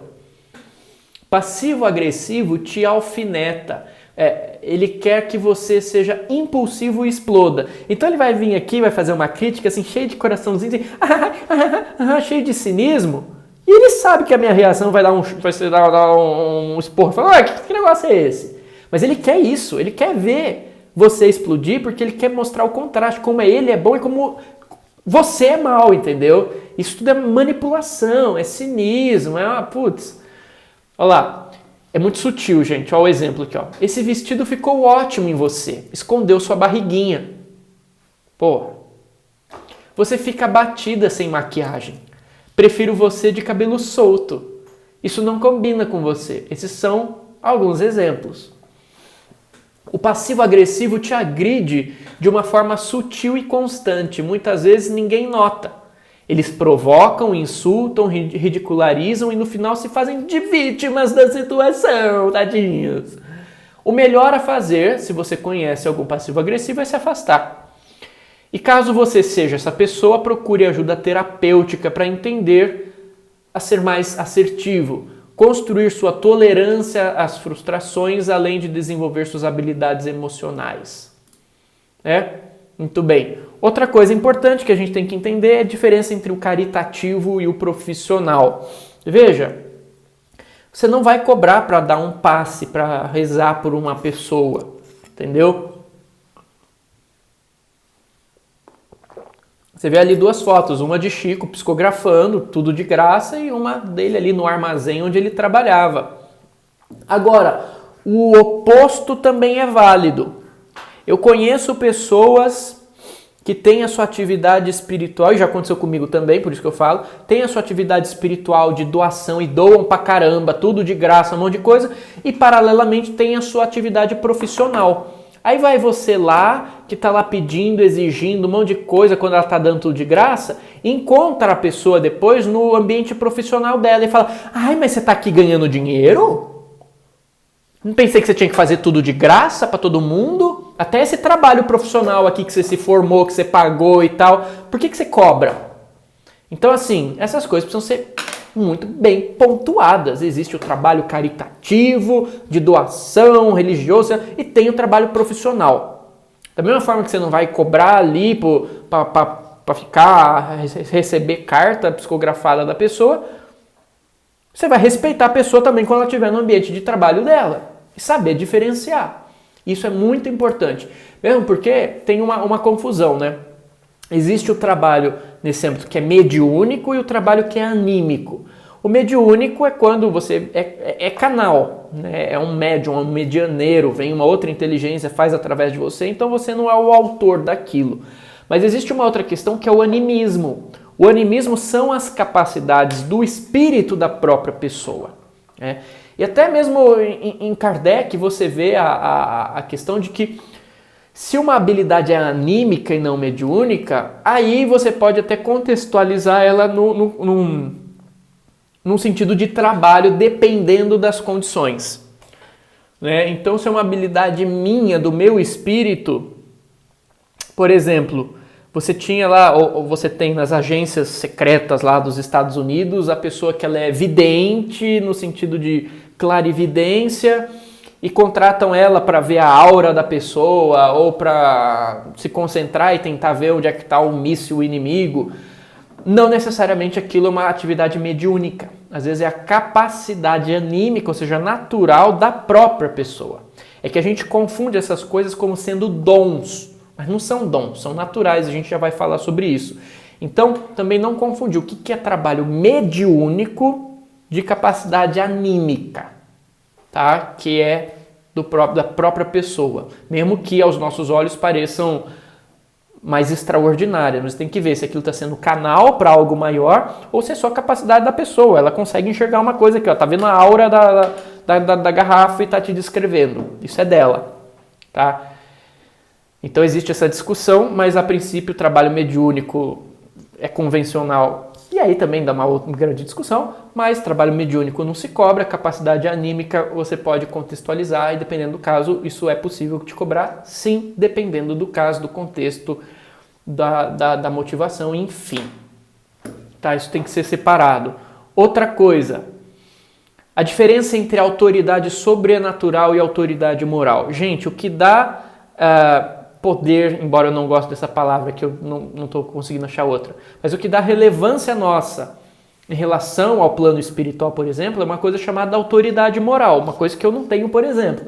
Só que muita gente quer criar um senso de domínio e de influência sobre as outras pessoas por uma coisa chamada autoridade sobrenatural, ou seja, a pessoa não tem uma autoridade moral, ela não tem a moral, ela não tem uma ética condizente àquilo, mas ela sobe na imagem de que é paranormal, de que tem dom, de que é médium, de que vê, de que não vê, de que recebe, de que não recebe, para criar uma autoridade, para gerar um domínio de alguma forma. E muitas vezes isso pode ser negativo. Aliás, se você está querendo dominar, já não é legal, né?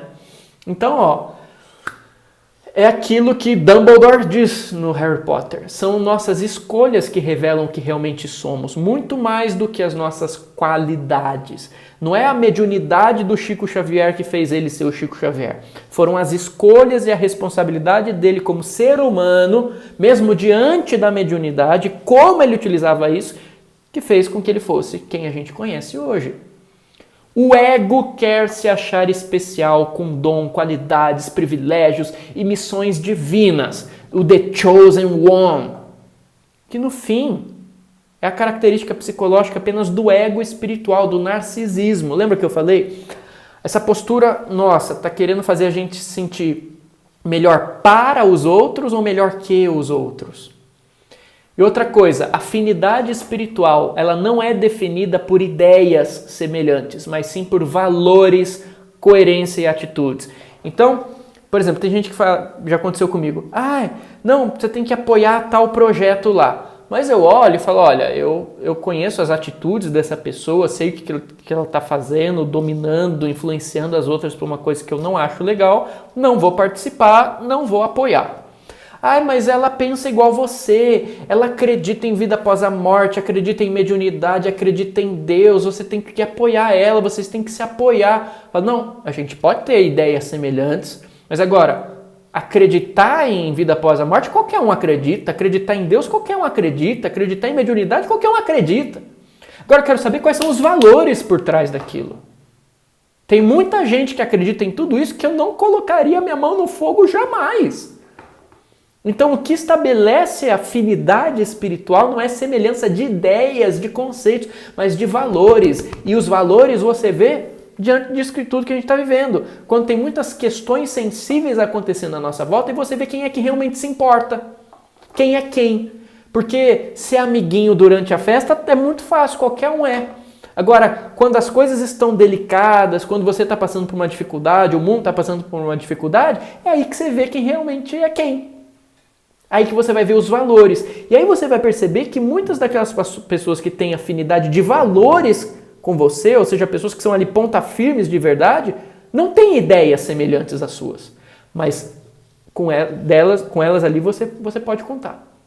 E as outras que tinham pensamentos semelhantes, sumiram faz tempo, né? Vamos lá, mediunidade não é dom, é uma coisa orgânica, isso é importante de ser dito. E não define caráter ou nível de espiritualidade, porque tem isso. Tem gente que fala, eu sou médium, eu sou muito bom, grande coisa. É porque eu sou muito evoluído, porque eu tenho o terceiro olho aberto. Para cima de mim. Não, cara. Jamais, isso não define nada. Mitos. A mediunidade te faz especial? Não. A mediunidade é para ficar vendo mentor e matar curiosidade quanto ao plano espiritual. Isso é mito, tá? Tem que abrir o terceiro olho para ser espiritualizado. A vovozinha ali que está fazendo o bem todo dia, que está ajudando todo mundo, que está ali na fé simples dela. Né? Vou até voltar aqui para vocês verem. Eu pus de propósito. Aqui, ó. Tá ali, ela nem faz ideia o que é terceiro olho, o que é visão espiritual, mas ela tá ali como... Será que ela não é muito mais espiritualizada? Porque a gente tem que tomar cuidado com uma questão chamada estereótipos. A pessoa espiritualizada não é aquela que veste o estereótipo do eu sou da luz, ó como que eu sou da glória, que vai e fala, não sei o que tem. Às vezes é essa senhorinha aqui, ó. Nem tem lá tanto conhecimento, tá na simplicidade da vida dela, não sabe o que é terceiro olho, não sabe o que é... Não sabe. Mas o coração dela é de uma elevação. O nível de comunhão que ela tem com a vida, que se expressa por respeito, por responsabilidade, por se importar, por tantas coisas, é tão maravilhoso que nenhum desses gurus quânticos que a gente tem aí chega perto de uma senhorinha dessas muitas vezes. Então tomar cuidado com o estereótipo. Aquele que diz sou não é, porque quem é mesmo não diz. Já dizia o Vinícius de Moraes. Não é você colocar o bombril na ponta da antena que faz de você uma pessoa melhor. O que você faz com isso, inclusive, depois? Então, mediunidade é, primeiro, uma faculdade orgânica. O próprio Kardec já dizia isso, até para desmistificar e impedir que pessoas se apropriassem dessa capacidade para subirem em cima das outras em influência e autoridade, domínio, né? É uma faculdade orgânica. Se a gente estuda questões como a glândula pineal, por exemplo, a gente vai ver que isso faz parte do nosso corpo, essa sensitividade. Algumas pessoas são mais abertas a isso ou não, sentem mais, sentem menos, mas é orgânica acima de tudo. É uma faculdade natural, não é sobrenatural, é natural. Não é fora da natureza, não está inserida fora da natureza, está inserida na natureza. Que visa ajudar na educação do espírito que a carrega. E é muitas vezes sinônimo de serviço, caridade, sacrifício, renúncia e dedicação. Não é para matar curiosidade para ficar só vendo o mentor, não. Lembra dessa novela? Aquilo que muitos anunciam como mediunidade também pode ser, e isso é importante a gente colocar, animismo, ou seja, coisa do próprio médium, não de outro espírito, mistificação, fascinação, que é uma forma, inclusive, até de obsessão espiritual, imaginação superexcitada, produto do inconsciente, autossugestão e tantas outras coisas. Por isso que eu falei, o espírito disse que você tem que ir para tal lugar. Por que eu tenho que ir para tal lugar? Não usa isso como argumento. Claro que a gente respeita, às vezes, dependendo do contexto, releva e tal, mas assim, a coerência daquilo. Então a gente tem que avaliar e não sair acreditando em tudo nesse sentido. E aqui, eu quero falar, a gente está quase acabando, de uma coisa que ela é muito importante, que é uma coisa chamada perfil esquizoide. E eu vou falar disso, não estou com o livro aqui. Mas eu vamos ler aqui, ó. Será que a pessoa é espiritualizada ou será que ela é esquizoide? Opa, o que é isso? Vamos lá. Desculpa, gente, eu vou ler. Eu não gosto de ler muito texto assim como está aqui, mas é que realmente é interessante, então peço sua paciência para me acompanhar. Espiritualizado ou esquizoide? Segundo Barbara Ann Brennan, uma importante autora, inclusive desse meio, autora daquele livro Mãos de Luz, por exemplo, né? Inclusive eu citei aqui, ó. Por exemplo, ela escreveu esse livro, Mãos de Luz, ela vê a aura das pessoas, ela desenvolveu um tratamento, ela vai desenhando a aura das pessoas, ela escreveu um livro, isso é uma capacidade anímica, é ela que está vendo, ela que está desenhando, então ela usou isso ali no trabalho dela e tal, mas é essa senhora aqui, que ela tem um trabalho bastante conhecido, ela vai trazer isso daqui, ó. Segundo Barbara Brennan, após trauma, consciente ou inconsciente, antes do parto, durante o parto ou em tenra idade, a pessoa pode desenvolver a estrutura de caráter esquizoide. O que é isso? Presta atenção.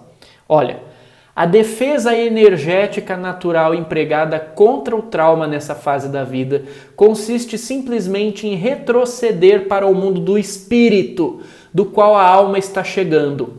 A defesa é desenvolvida e usada por esse tipo de estrutura de caráter até se tornar muito fácil, recuando a pessoa simplesmente para algum lugar distante dentro do mundo do espírito. Essa defesa torna-se habitual e a pessoa a utiliza em qualquer situação em que se sinta ameaçada. Para compensar a defesa representada pela fuga, ela procura manter-se coesa no nível da personalidade. Sua falha básica é o medo. Medo de não ter o direito de existir. Na interação com os outros, sejam os outros o terapeuta ou os amigos, ela falará numa linguagem despersonalizada, em termos absolutos, e tenderá a intelectualizar-se, o que só corrobora a experiência de estar separada da vida e de não existir verdadeiramente aqui na Terra. Trabalhando na terapia, verá que para sentir que existe precisa sentir a unidade, mas para sobreviver precisa dividir-se e tem, portanto, a intenção negativa de fazê-lo. Isso cria o dilema. Existir significa morrer. Para resolver o problema na terapia, cumpre-lhe fortalecer os limites que a definem e sentir sua força no mundo físico. Ou seja, tem gente que a gente acha que é espiritualizada, ou nós achamos que nós somos espiritualizados, mas a gente tem que investigar se no fundo, a gente não está apenas querendo fugir para o mundo do espírito, para não ter que encarar algo que consciente ou inconscientemente a gente considera ameaçador aqui na vida material. Porque espiritualidade é equilíbrio. Se eu só fujo para o mundo do espírito e faço vistas grossas ao que está aqui, né? E ela continua, no processo terapêutico, depois que o cliente para de tentar ser bonzinho para o terapeuta e põe-se a trabalhar, a primeira camada da personalidade que se encontra é a parte recriminativa, às vezes chamada a máscara, que diz, eu o rejeitarei antes que você me rejeite. Após o trabalho de escavar mais profundamente a personalidade, emoções baixas, às vezes denominadas de eu inferior, ou de eu da sombra dirão: você também não existe. A seguir, quando começa a resolução, a parte mais altamente desenvolvida, apelidada às vezes de o poder mais alto ou o eu mais alto da personalidade, emerge para dizer: eu sou real. Pessoas com caracteres esquizoides deixam seus corpos com facilidade e fazem-no até regularmente, desdobramento mesmo espiritual. No nível do corpo, o resultado é um corpo que parece uma combinação de peças não firmemente unidas nem integradas. Debaixo dessa fúria está a grande dor de saber que a pessoa precisa de uma ligação afetuosa e nutritiva com outros humanos. Em muitos casos, porém, ela não foi capaz de criá-la em sua vida. Então, novamente, foge para o mundo do espírito. Não é à toa que eu estou colocando imagens aqui, ó, como pé no chão, brincando na lama, uma comida gostosa, coisas que trazem a pessoa para esse mundo também, não só para ela ficar afundada na matéria. Não, mas para estar em equilíbrio aqui. Entender que aqui também pode ter um bem para ela, se ela se conectar, buscar. No processo de cura pessoal, é sempre importante usar de absoluta franqueza com o eu no que tange as suas deficiências e trabalhar com elas a fim de transformá-las. As pessoas esquizoides ou que têm alguma característica esquizoide na constituição da personalidade são, de ordinário, muito espirituais. Têm um sentido penetrante dos mais profundos propósitos da vida, procuram não raro trazer a realidade espiritual às vidas mundanas dos que os rodeiam. Muito criativas, têm um sem número de talentos e ideias que podem ser comparados a uma bela mansão de muitas salas, cada uma das quais é primorosa e ricamente decorada num estilo, cultura ou período diferentes. Cada sala é elegante por si mesma porque o esquizoide teve muitas vidas em que desenvolveu essa ampla extensão dos seus talentos. Salas decoradas. O problema é que as salas não se comunicam entre si, de um modo geral, que lhe obstruem a capacidade de materializar sua tremenda criatividade. Sua tarefa também se relaciona com a materialização ou manifestação da sua espiritualidade no mundo material, aterramento. Não é à toa que eu coloquei o The Rock aqui para ilustrar. Deixa eu só ver se eu consigo um copo d'água a mais. Amor? Você pega, por gentileza, um pouquinho mais de água para mim, por favor, que minha boca está secando? Já estou quase 2 horas falando aqui, gente. Vamos lá, que já está acabando. Muito obrigado. Alerta! Tudo isso pode gerar uma sensação de que eu sou bom e o mundo é ruim. Assim, para conseguir racionalizar a sua existência aqui na Terra, o esquizoide tem a tendência a achar que está aqui no mundo para, entre aspas, salvar o mundo, levar a sua luz ao mundo, ajudar o mundo, ou que tem alguma missão muito especial, que é a tendência de criar um ego espiritual muito importante que os proteja de encarar as suas reais necessidades. Aqui eu coloquei um trecho do filme do Mamma Mia, que traz isso, sabe? Essa vida mais aterrada aqui, que ela pode ter bondade, ela pode ter beleza, ela pode ter alegria, independente dos percalços, né? Essa alegria de viver. A pessoa espiritualizada, muito obrigado. Não é aquela que nega a vida, mas é aquela que integra a pujança da vida absoluta na vida que ela tem aqui também humana.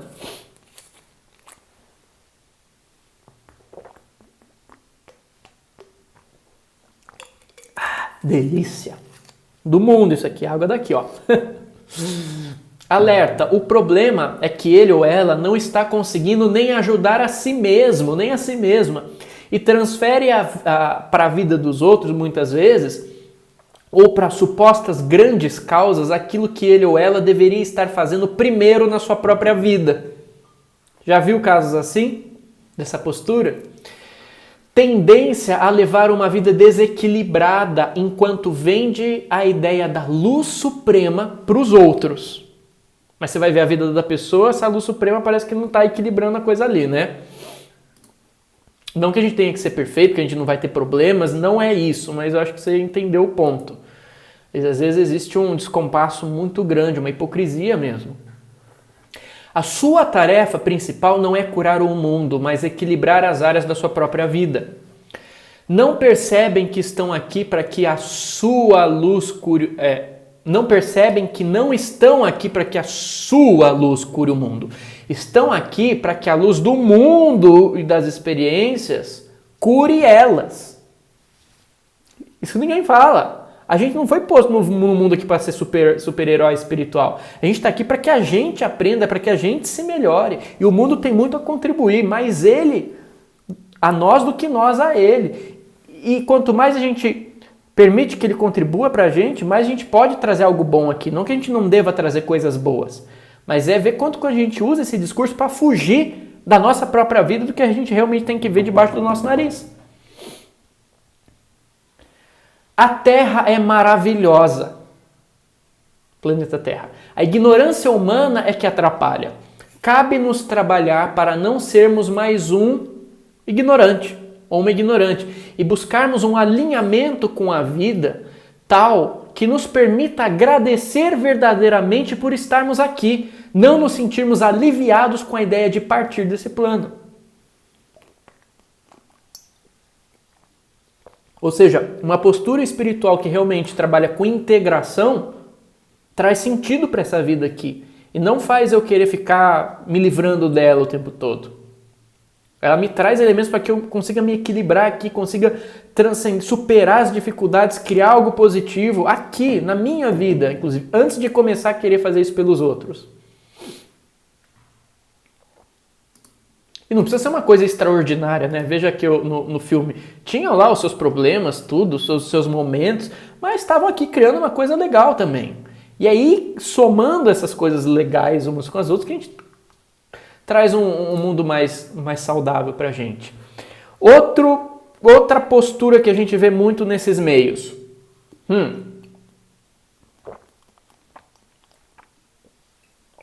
Olha só, acho que você conhece isso. Ajude o pobre. Mas quando o pobre tiver ascensão social, odeie-o. São as hipocrisias religiosas em relação a dinheiro, a sexo, que a gente poderia, fazer vários vídeos sobre isso. Mas vamos lá, ó. Paradigmas baseados em crenças que transformam a falta e a opressão. Em sinônimos de virtude. Falta e opressão em sinônimos de virtude são tão prejudiciais quanto as desigualdades sociais geradas por maus governos. Não adianta gerar recurso se o paradigma não o retém. Um cuida de empobrecer o corpo, o outro usa a alma para justificar o abuso e a falta que o corpo está sofrendo. Para uma pessoa bem doutrinada nesses moldes, você pode chegar para ela e dizer que ela merece o melhor, o digno, o justo, socialmente falando. Ela irá brigar com você para defender o oposto e alegar que Deus quer assim, uma pessoa fudida se arrastando por um paraíso de perfeição em nome da fé. Então eu já vi muito disso. Eu vi lá um caridoso de Instagram, e nada contra a caridade nisso. Acho que a gente tem que partilhar as coisas boas mesmo. Mas tinha uma pessoa lá que sempre estava lá ajudando, fazendo caridade, postando no Instagram. Aí veio uma pessoa que tinha grana e falou, eu quero ajudar também. E aí essa outra pessoa falou, não, a gente não quer você aqui porque você é rico, porque você tem dinheiro e você não presta, os ricos são péssimos e não sei o que tem, barará, barará, generalizando. Não que não tenham todas as questões, tem em todos os lugares, mas isso daria um outro vídeo. Que aliás eu já fiz aqui no canal, né? Que é o vídeo de você tem que ser feio e pobre para ser espiritual, mas enfim. E aí eu falo, olha, peraí, você está ajudando uma pessoa que não tem dinheiro porque você considera que aquela situação de não ter dinheiro é ruim. O oposto dessa situação é ela ter dinheiro, que isso seria o bom. Mas quando alguém tem dinheiro, você vai e ataca a pessoa porque o rico não entra no reino do céu, não sei o que tem, barará, barará, e considera ela a vilã. Então, peraí, o que você está querendo com aquela outra que você está ajudando? Você não está querendo que ela melhore de fato?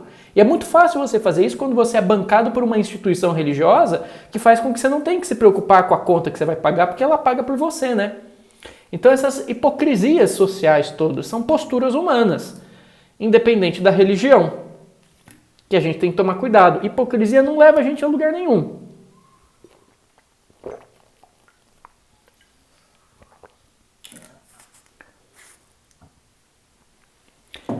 Outra coisa que está em moda, que a gente tem que ter um pouco mais de cuidado. Terapias. Tudo agora é terapia, tudo agora é quântico, tudo agora é calma. Terapia é uma atividade profissional séria da área da saúde e necessita capacitação adequada. Não uma alternativa a quem não estudou nada, tem inclinação mística e alega ser instruído ou instruída por espíritos ou ETs. Cuidado, está mexendo com a saúde de outras pessoas, com a vulnerabilidade delas. Outra coisa, pesquisa. É algo feito em ambiente acadêmico, com método científico, instrumentos adequados, algo avaliado por pares, revisado, refinado, testado, com exigências éticas, publicado em lugar sério, não em WhatsApp e Instagram. E não é porque tem palavras como hertz, quântica ou energia que é científico. Outra coisa que é importante a gente falar, prova é algo conclusivo, profundamente apurado por autoridades competentes e não serve como prova a opinião, teoria, evidência de internet, calúnia, quando vão atacar alguém para difamar. Isso não é prova, é calúnia ou achismo. E fica para vocês também assistirem esse documentário, né? O Kumaré, que é a história verdadeira de um falso profeta. Que eles pegam um cara lá, que ele vai fazer um experimento social. Ele não tem nada a ver com a espiritualidade, mas ele se veste de guru, se faz de profeta e mostra como que as pessoas estão muito inclinadas a acreditar a qualquer custo nesse tipo de coisa. Então, ou seja, sem discernimento. E para terminar aqui, cuidado com essa frase que é muito presente nesses meios, nas redes sociais hoje em dia. A verdade venceu. A pessoa vai lá, ela vê algo que fortalece o ponto de vista dela ser defendido e ela estabelece, ó, a verdade venceu. Não, a verdade a gente está buscando. Ninguém é dono da verdade para assumir, para admitir, ó, a verdade venceu. Ó, meu candidato ganhou, a verdade venceu. Ó, não sei o que tem, a verdade venceu. Não, como assim a verdade venceu? Quem é você para ser o juiz, para se achar dono dessa verdade, para dizer que ela venceu? Isso é uma postura humana. A gente não é dono da verdade, mas a gente pode discernir acerca dessas posturas. A verdade venceu. Ó, tá vendo? Ó, aquilo que eu acredito venceu, eu vou lá e escrevo, ó, a verdade venceu. Está tudo resolvido. Não há mais espaço para discussão, para conversa, porque a verdade venceu, sou eu que estou falando. A verdade venceu. Não tem nada de legal nisso, não tem nada de espiritual na verdade venceu. Que verdade? Quem venceu? Quem? Pronto, você está em que filme do que você acha que você está? E você está sempre do lado da melhor da coisa, né? Cuidado com essas coisas muito absolutas. E aí a gente termina essa aula, essa palestra, com uma dica, uma síntese que eu traria aqui para vocês. Para nunca mais errar e não cair no fanatismo dessa postura da espiritualidade, glitter, gratiluz, alienada, e manter os pés bem no chão. Estou falando de posturas humanas, não da ideologia de ninguém. Posturas. O que eu recomendaria para você? Trocar algumas palavras, que é como a gente faz aqui no nosso grupo, que a gente tem, a Ordem do Visco. A gente pode até falar mais para frente, né, que trabalha com princípios dos druidas e tal. Mas o que a gente faz aqui? A gente descobriu que para a gente se trabalhar melhor, a gente precisava ter uma revisão de palavras. E é o que eu vou sugerir para vocês, só sugerir. Trocar amor incondicional, que é algo que a gente não alcança, que a gente não tem moral para falar, trocar isso por respeito. Porque a gente fala tanto de amor incondicional e não sabe respeitar. Não, peraí, deixa eu tentar aprender a respeitar. Vou me concentrar nisso antes de querer falar que eu amo incondicionalmente. Deixa eu trazer isso para minha vida, respeito. Deixa eu trocar trevas por hipocrisia. Deixa eu trocar karma por escolha. Luz por educação. Sabedoria por humildade. E essas todas são reflexões que eu trouxe na minha própria vida. E a gente não consegue lidar com isso se a gente também não tiver humildade. Essas são críticas que eu fiz antes a mim mesmo. E que eu vi como que tudo acaba se equilibrando e se tornando muito mais responsável e maduro quando a gente olha com honestidade para essas questões. Qual que é a minha postura diante daquilo que eu alego como espiritual na minha vida? Muitas delas eu já caí, várias eu caio, mas busco estar mais atento. Graças a Deus me deram esses toques para que eu pudesse lidar com a coisa sem resvalar tanto nessas questões que a gente colocou aqui. Então, assim, isso é muito importante para a nossa postura humana diante da espiritualidade que for, ou da ideologia que for, tá bom? Bem, espero que tenha gostado. Se gostou, peço para você deixar o seu joinha, peço para você se inscrever aqui no canal, compartilhar esse conteúdo. Eu vou deixar também aqui embaixo os nossos cursos para quem quer aprender com mais profundidade, meditação, questão dos chakras, tudo que a gente tem aqui no canal. E, gente, beijo na sua alma, fica na paz, brilha a sua luz. Respeito, educação, coerência na medida do possível. A gente não vai ser perfeito, a gente vai errar, mas saber onde está o nosso norte, tá bom? Receba um abraço do tamanho do sol.